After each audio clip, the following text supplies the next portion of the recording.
Hello बच्चों, तो आज हम लोग स्टार्ट करने वाले हैं एस मधु। एस टी मधु को हम लोग मुलेठी के नाम से जानते हैं। मुलेठी सभी लोग देखे होंगे, जानते भी होंगे कैसी होती है मुलेठी। तो इसका बोटेनिकल नेम है जो ग्लाइसिरिजा ग्लार्बा है। क्या है इसका बोटेनिकल नेम? ग्लाइसिरिजा ग्लार्बा, ठीक है।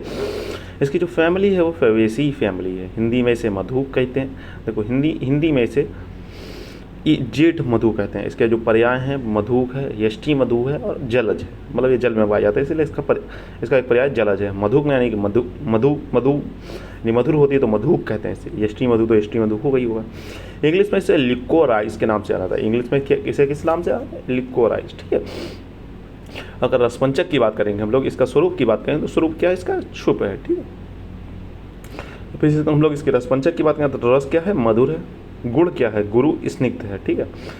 वीर जो है वो शीत है। विपाक जो है वो मधुर है। तो एस में जाएगा ये, ठीक है। दोष कर्म क्या है इसका? वात पित्त शामक है। कर्म की बात करें तो दाह शामक है, वेदना स्थापक है, मेद्य है, अम्ल अधिक है, जीवनीय है और संधानीय है। यानी कि दाह शामक यानी दाह को शांत करने वाला है, ठीक है। वेदना स्थापक यानी वेदना को रोकने वाला है। मेद्य यानी कि दिमाग की शक्ति को बढ़ाने वाला है। अम्ल अधिक यानी कि इसमें अम्लता ज़्यादा होती है। जीवन यानी जीवन की शक्ति को बढ़ाने वाले, यानी ये आयुवर्धक एक तरीके से। संधारणीय यानी कहीं बट कोई चीज़ टूट गई है उसे जोड़ने में ये काम होता है, ठीक। आमायिक प्रयोग कौन कौन सी व्याधि में इसका प्रयोग करते हैं तो वो देखते हैं। दाह में प्रयोग कर सकते हैं। मस्तिष्क रोगों में, देखो मेद्य है तो जितना भी मेद्य द्रव्य है तो मस्तिष्क रोगों में, अनुवाद अपस्मार में हम लोग प्रयोग कर सकते हैं। अम्ल पित्त में प्रयोग कर सकते हैं। तो अम्ल अधिक है तो अम्ल पित्त में प्रयोग कर सकते हैं। नेत्र रोगों में कर सकते हैं।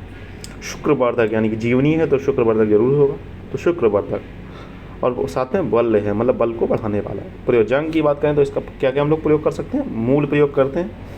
मात्रा अगर बात करें तो मात्रा 3 से 6 ग्राम प्रयोग करते हैं। रसायन संगठन की बात करें तो ग्लाइसिरिजा और यूरा लेंसिस इसमें पाया जाता है, ठीक। ग्लाइसिरिजा लिख सकते हैं और टैनिन लिख सकते हैं, ठीक है, ऐसे लिख सकते हैं। विशिष्ट योग की बात करें तो यष्टि मधुवादी चूर्ण है, यष्टि मधुवादी क्वाथ है, यष्टि मधुवादी तेल है, ठीक है। इसमें जो इंपॉर्टेंट है वो क्या क्या पढ़ना है। यष्टि मधु क्योंकि प्लांट इंपॉर्टेंट, क्योंकि फेवेसी से जितने भी फेवेसी से डील करते हैं टीचर वहाँ से उठा सकता है।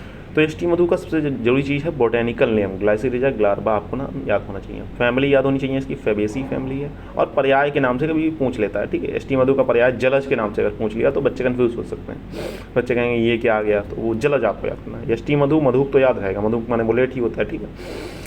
फिर इसका रसपंचक बहुत इंपॉर्टेंट होता है। रसपंचक कैसे याद करेंगे?